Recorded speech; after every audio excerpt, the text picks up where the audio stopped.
March 1987. Four musicians walk into a basement studio in Hell's Kitchen, Manhattan. The studio is called Sear Sound, and it's unlike any place they've recorded before. Every piece of equipment runs on vacuum tubes, technology most studios abandoned decades ago. The warmth is analog. The sound is vintage. The risk is everything. Sonic Youth has been making noise for 6 years. They've been called pig fuckers by critics. They've destroyed equipment on stage in frustration. They've feuded with the most powerful music writer in New York. And now, after 5 albums of confrontational chaos, they're about to do something unexpected. They're going to make beauty out of noise. The album will be called Sister. Not after any living person, but after a ghost. The twin sister of science fiction writer Philip K. Dick, who died minutes after birth and haunted him his entire life. The album will feature a Richard Avedon photograph that will be censored within months. It will sell 60,000 copies, modest by mainstream standards but massive for the underground. And it will become the first Sonic Youth album to crack the top 20 in the Village Voice Critics poll, the most prestigious honor in alternative music. But none of that mattered on that first day in the studio. What mattered was the sound. The tube equipment at Sear Sound made guitars shimmer and burn in ways digital recording never could. Engineer Bill Titus understood what they were chasing. Owner Walter Sear, a pioneer of analog synthesis, had built his studio as a shrine to warmth over precision. This is the story of Sister, the album that proved noise could be art, that underground bands could win over mainstream critics without compromising, and that sometimes the most experimental music is also the most beautiful. Welcome to the Sound Vault. By early 1987, Sonic Youth stood at a crossroads they didn't fully recognize yet. The band had formed in New York City in 1981, emerging from the city's no-wave art scene, a movement that rejected everything conventional rock music stood for. Founding members Thurston Moore and Kim Gordon, who were also a couple, joined forces with guitarist Lee Ranaldo to create music that sounded like guitars being tortured, feedback being weaponized, and song structure being demolished. For their first 4 albums, that approach defined them. Records like Confusion is Sex and Bad Moon Rising were confrontational, abrasive, difficult. They used alternative tunings that made their guitars sound detuned and dissonant. They prepared instruments with drumsticks and screwdrivers jammed between strings. They made art-damaged noise that felt more connected to avant-garde composer Glenn Branca than to Chuck Berry. But something changed when drummer Steve Shelley joined the band in 1985. Replacing Bob Burt midway through the Bad Moon Rising tour. Shelley brought structure to chaos. His drumming was solid, grounded, almost conventional, and it gave the band something they'd never had before, a foundation stable enough to build melody on top of noise. The album that preceded Sister, 1986's Evil, showed this evolution. Signing with SST Records, the California punk label that had released Black Flag and Husker Du, gave Sonic Youth their first real distribution. Evil was still experimental, still noisy, but songs like Expressway to Yuri's Skull and Shadow of a Doubt proved the band could create something approaching beauty without sacrificing their edge. Critics noticed. Robert Palmer of the New York Times declared Sonic Youth was making the most startlingly original guitar-based music since Jimi Hendrix. Even People magazine reviewed Evil, calling it the oral equivalent of a toxic waste dump, which, coming from People, was almost a compliment. But there was one critic who hadn't come around yet. Robert Christgau of The Village Voice, the most influential rock critic in America.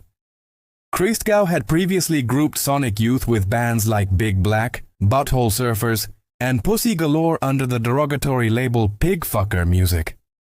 The band's relationship with Christgau had gotten so hostile that Thurston Moore temporarily renamed their song Kill Your Idols to I Killed Christgau with My Big Fucking Dick. By 1987, Sonic Youth had won over Europe.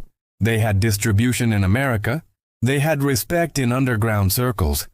But they still hadn't made the album that would prove they were more than just art school noisemakers. They hadn't made Sister yet. The vision for Sister came from an unlikely source, the death of a baby who never lived long enough to be named.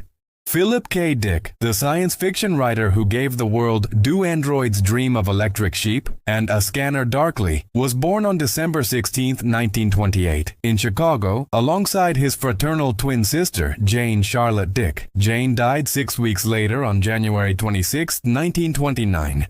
Philip survived, but he spent the rest of his life haunted by his sister's death, mentioning her throughout his writing, and even dedicating novels to her memory. Thurston Moore became obsessed with Dick's work in the mid-1980s. Not just the famous novels that would later become Hollywood movies, but Dick's later stranger work, books like Valleys, where Dick wrote about mystical visions, religious experiences, and the thin membrane between reality and hallucination. Dick had died in 1982, just as Sonic Youth was releasing their first album. His legacy was still being discovered, his influence still spreading through underground culture.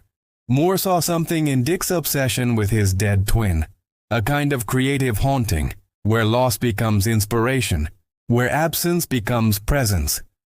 The band decided to name their next album Sister as a tribute to Jane Dick, the sister who never was but whose ghost shaped one of the 20th century's most important writers.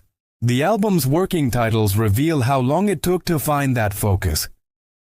At various points it was called Kitty Magic, Humpy Pumpy, and Soul Fuck, typical Sonic Youth provocations. But Sister felt right. It was simple, enigmatic, and carried weight beyond its 5 letters. Musically, the vision was clearer than it had ever been. After touring Evil extensively throughout 1986, including shows with Mike Watt's band Firehose, Sonic Youth had written most of Sister on the road. The oldest song, White Cross, dated back to May 1986 and had already been featured on an NME flexi-disc. Everything else came together in the months after the tour ended.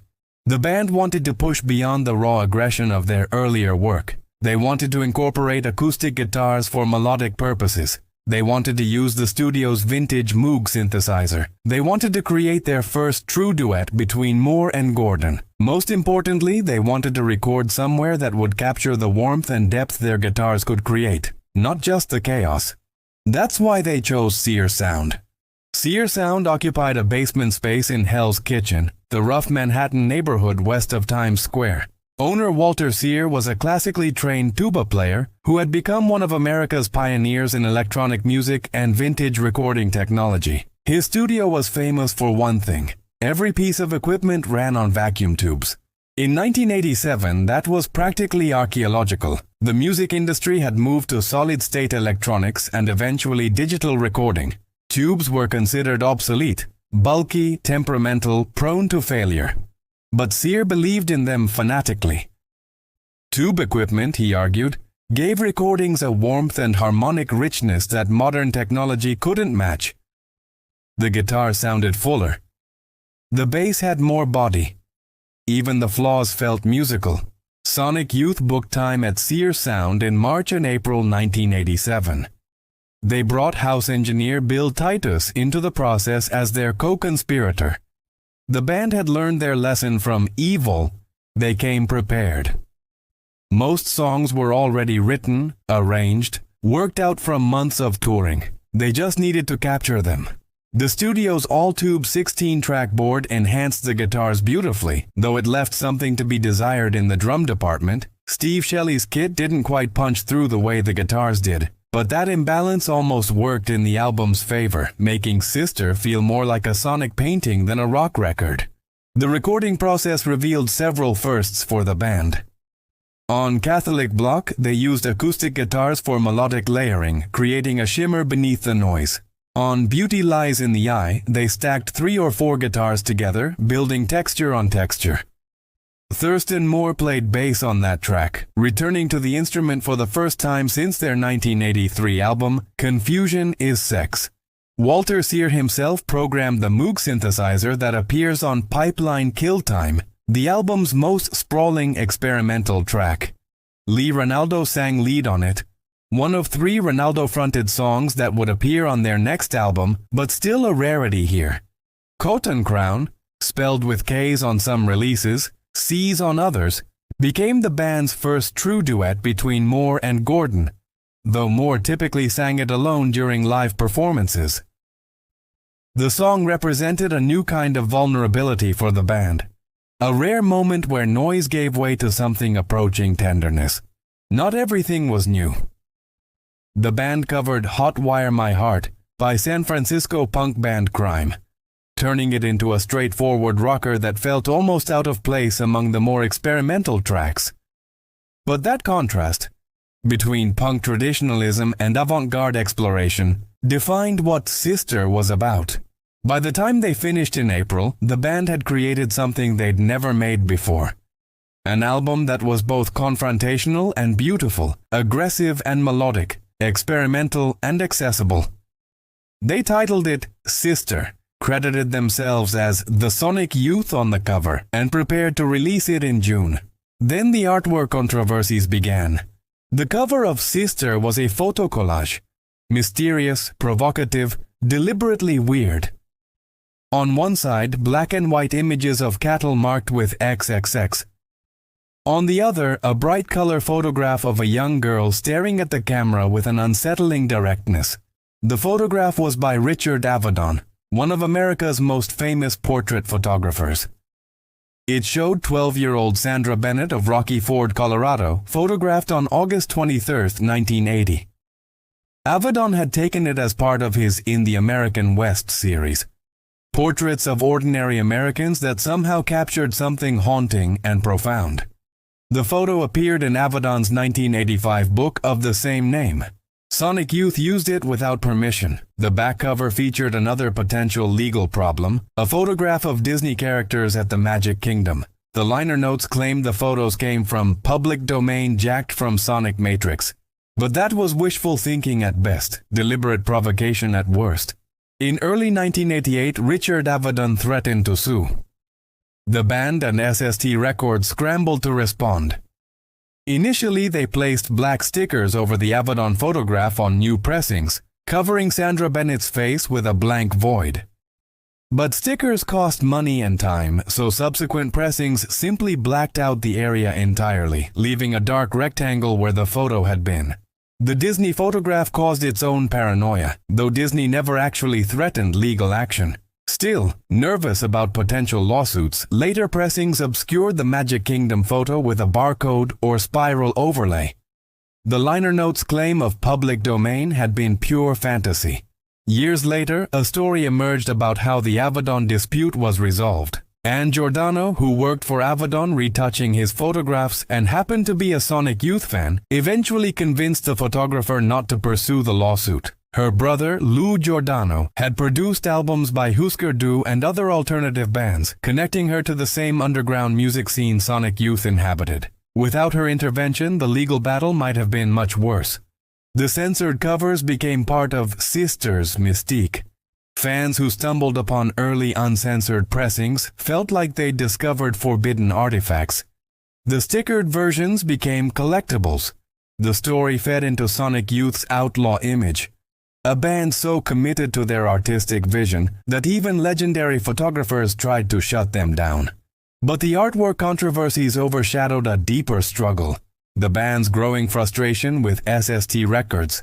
Despite critical acclaim and increasing sales, Sonic Youth felt the label wasn't paying them fairly or handling administration properly.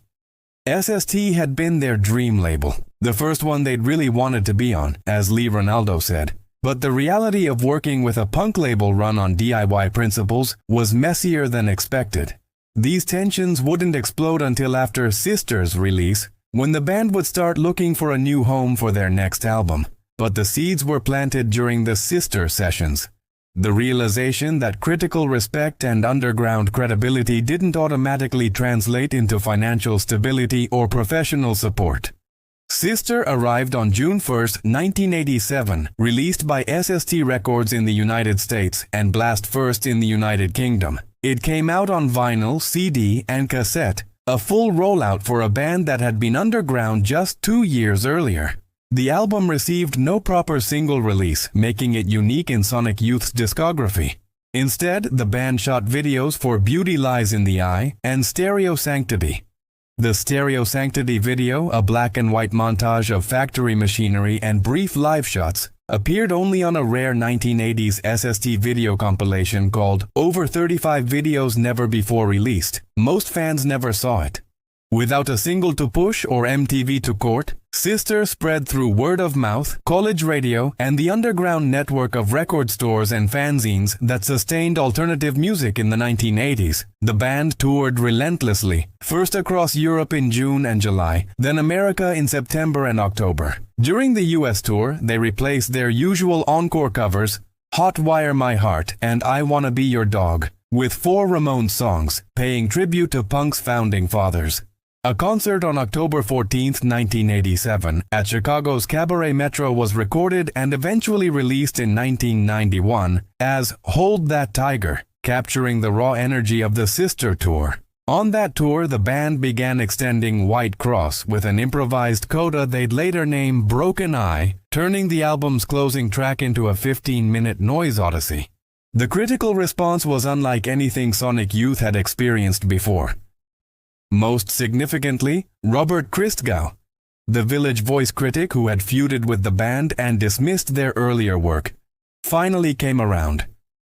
In his September 1987 Consumer Guide, Christgau called Sister an album finally worthy of the band's aesthetic. He praised how they'd learned to temper their penchant for insanity while maintaining a guitar sound almost unique in its capacity to evoke rock and roll without implicating them in a history few young bands could bear up under. For Sonic Youth, Christgau's conversion felt like vindication. The critic who'd once labeled them pigfuckers now ranked Sister 5th on his personal list for the year. Not every critic fell in love. Spin magazine published a negative review, complaining that the band failed to successfully mix their previous nonsense with real rock tunage, arguing the more tempered approach lacked riffs and strong ideas. But Spin's dissent was drowned out by acclaim from everywhere else. The year-end polls told the story. Sister ranked 12th in the Village Voice's prestigious Pazz Jop critics poll for 1987, the first time a Sonic Youth album had cracked the top 20. In the UK, NME ranked it 4th among albums of the year. Alternative Press would later vote it the 3rd best album of the decade spanning 1985 to 1995. The album sold approximately 60,000 copies, modest by mainstream standards, but massive for an underground band in 1987. More importantly, it established Sonic Youth as critics' darlings, the band that proved experimental noise rock could be both artistically serious and emotionally resonant. Sister didn't just change how critics viewed Sonic Youth, it changed what noise rock could be. Before Sister, the terms noise rock and beauty rarely appeared in the same sentence. Noise was about aggression, confrontation, chaos, the sonic equivalent of throwing paint at a canvas. Bands like Big Black, Swans, and the Butthole Surfers created music designed to challenge and disturb, not to seduce. Even Sonic Youth's earlier albums prioritized dissonance over melody, texture over tunefulness. Sister proved you could have both. Songs like Schizophrenia, which more often introduced as Sister in concert, connecting it directly to the album's Philip K. Dick concept, were genuinely beautiful despite their unconventional tunings and feedback-drenched guitars. The opening lyrics came from an earlier song called Come Around, but in their new context, lines like, "Your future is static, it's already had it," took on new meaning about Dick's obsession with his dead twin. Catholic Block showcased how acoustic guitars could create shimmer and warmth even in the context of a noise rock song. Cotton Crown demonstrated that a Sonic Youth duet between Moore and Gordon could be tender without being soft, emotional without being sentimental. The album's influence rippled outward. Suddenly, alternative rock bands realized you didn't have to choose between experimentalism and accessibility, between art and emotion. You could make challenging music that was also deeply human. Dinosaur Jr.'s Jay Mascis, who Sonic Youth admired so much they'd write Teenage Riot about him on their next album, understood what Sister represented. The Pixies, forming in Boston the same year Sister came out, would build their career on the same combination of noise and melody, chaos and structure. Nirvana's Kurt Cobain cited Sonic Youth as a major influence, and when Nirvana signed to Geffen Records in 1991, it was partly because Sonic Youth had signed there first, following Sister with 1988's even more acclaimed Daydream Nation. The Philip K. Dick influence proved equally important. By centering an album around a science fiction writer's tragic family history, Sonic Youth validated rock music's engagement with literature, philosophy, and ideas. The liner notes included doodles inspired by Dick's mystical writings and thanked him alongside other intellectual influences like author James Ellroy and cultural critic Dan Graham. This wasn't punk rock's anti-intellectualism. It was art rock that wasn't afraid to be smart. Sister became the bridge between Sonic Youth's no-wave past and their alternative rock future. It proved the band could evolve without selling out, mature without becoming safe. Every element that would make their next album, Daydream Nation, a masterpiece, first appeared on Sister. The melodic sophistication, the literary references, the balance between noise and beauty. Beyond the Richard Avedon copyright battle, Sister generated controversy through what it represented as much as what it contained. Some hardcore Sonic Youth fans felt betrayed by the album's relative accessibility. These purists had loved the band for their uncompromising aggression, their refusal to make concessions to listeners. Sister still qualified as experimental by any mainstream standard, but compared to Confusion Is Sex or Bad Moon Rising, it sounded almost friendly. Online forums and fanzines debated whether Sonic Youth had sold out by using acoustic guitars and allowing moments of beauty. The band's relationship with SST Records grew increasingly strained around Sister's release. While SST had given Sonic Youth national distribution and credibility, the label's accounting practices and administrative chaos frustrated the band. Money that should have reached them seemed to disappear into SST's Byzantine financial structure. Communication with label founder Greg Ginn was difficult. Other SST bands reported similar problems. These tensions came to a head after Sister. When it came time to record their next album, Sonic Youth left SST for Enigma Records, which was partially owned by EMI and distributed by Capitol, essentially a major label deal in indie clothing. The decision shocked some fans who saw SST as the gold standard of punk independence. But the band had learned that underground credibility didn't pay the rent, and neither did critical acclaim if your label couldn't or wouldn't pay royalties promptly. The Philip K. Dick influence also sparked debates about appropriation and inspiration. Dick had died in 1982, unable to give permission for his sister's memory to become an album title. Some critics questioned whether Sonic Youth had the right to build their artistic vision around such a profoundly personal tragedy. Others argued that Dick's writing had always been about these questions, about memory, haunting, the persistence of the dead in the minds of the living. Using his sister's ghost as inspiration honored his work rather than exploiting it. The censored artwork created its own controversy. While most agreed Avedon had every right to protect his copyrighted photograph, some fans felt the stickered and blacked-out covers destroyed the album's visual impact. Others argued that the censorship enhanced the artwork, adding mystery and forbidden quality. To this day, uncensored early pressings command higher prices among collectors, not just for rarity but for the unsettling power of Sandra Bennett's gaze. 37 years after its release, Sister remains one of the most influential albums of the 1980s underground. Pitchfork Media ranked it 14th among the best albums of the decade, higher than classics by R.E.M., The Smiths, and countless others. NME placed it 80th on their greatest albums of all time list and 37th among the 50 greatest albums of the 1980s. Slant magazine called it the last great punk album of the Reagan era and the first great pop album to emerge from the American underground. But numbers and rankings don't capture Sister's true legacy. The album proved that noise rock could be taken seriously as art, not just provocation. It showed that underground bands could win over establishment critics without compromising their vision. It demonstrated that melody and dissonance weren't opposites, but could be combined into something more powerful than either alone. Sister set the template for everything that came after in alternative rock. When Nirvana broke through with Nevermind in 1991, they were following a path Sonic Youth had cleared.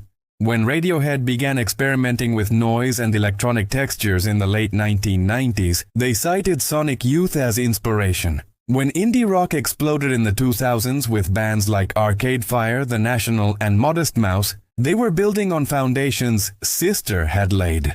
The album's influence extended beyond music. The Philip K. Dick connection helped bring the writer's work to a new generation of readers. When Dick's novels began being adapted into major Hollywood films in the 1990s and 2000s, Blade Runner, Total Recall, Minority Report, A Scanner Darkly, many viewers discovered him through Sonic Youth first. The album created a bridge between underground music culture and science fiction literature that continues today. Sonic Youth themselves never made another album quite like Sister. Their next release, Daydream Nation, became their acknowledged masterpiece, earning a place in the Library of Congress's National Recording Registry. But Daydream Nation wouldn't exist without Sister, without the lessons learned at Sear Sound, without the confidence gained from critical respect, without the proof that Sonic Youth could evolve while remaining themselves. The band continued for another 24 years after Sister, releasing 16 studio albums, touring constantly, and mentoring younger bands. When they signed to Geffen Records in 1990, they insisted the label also sign Nirvana, essentially launching the grunge revolution. When they disbanded in 2011 following the separation of Kim Gordon and Thurston Moore, they left behind a legacy unmatched in experimental rock. But Sister remains the pivot point, the moment when everything changed, when noise became beautiful, when underground became overground, when Sonic Youth became the most important band in American alternative rock. The tube equipment at Sear Sound is still there, still recording artists who want that vintage warmth. The Richard Avedon photograph of Sandra Bennett hangs in museums, uncensored and powerful. Philip K. Dick's books continue finding new readers. And Sister still sounds like nothing else. Still resonates with listeners discovering it for the first time. Still opens doors for new artists learning that experimentation and beauty aren't contradictions. There's something haunting about an album named after a ghost. Philip K. Dick spent his entire life wondering about the sister who died before he could know her, imagining conversations they'd never have, building elaborate theories about how her death shaped his reality. In some ways, Sister does the same thing. It's an album that exists in the space between what was and what could have been, between noise and melody, between underground and mainstream. Sonic Youth in 1987 were themselves caught between identities. Too experimental for mainstream rock, too melodic for hardcore noise, too intellectual for punk, too punk for art rock. They didn't fit anywhere, which meant they had to create their own space. That's what Sister represents, the creation of new possibilities. It proved that beauty and chaos could coexist, that art and accessibility weren't enemies, that evolution didn't mean betrayal. The album that began as a tribute to a writer's dead twin became its own kind of birth, the moment Sonic Youth became the band that would define alternative rock for a generation. Not every band gets to make that album. Not every band earns the critical respect that had eluded them while still keeping their underground credibility intact. Not every band bridges the gap between the avant-garde and the accessible so gracefully that fans and critics both embrace it. Sonic Youth did it once, in the spring of 1987, in a basement studio filled with obsolete technology and forward-thinking vision. They called it Sister. They recorded it on tubes. They watched as critics who'd hated them suddenly understood. They saw the future of alternative rock taking shape in their rearview mirror. And sometimes late at night, if you play Schizophrenia or Caught on Crown or White Cross loud enough, you can still hear it. That moment when noise stopped being just noise and became something more, something beautiful, something timeless. This has been the Sound Vault. Every album has a story. And some stories, like the ghost of Jane Dick, like the sound of Sister, never really end. They just keep echoing forward, haunting every band brave enough to chase beauty through the noise.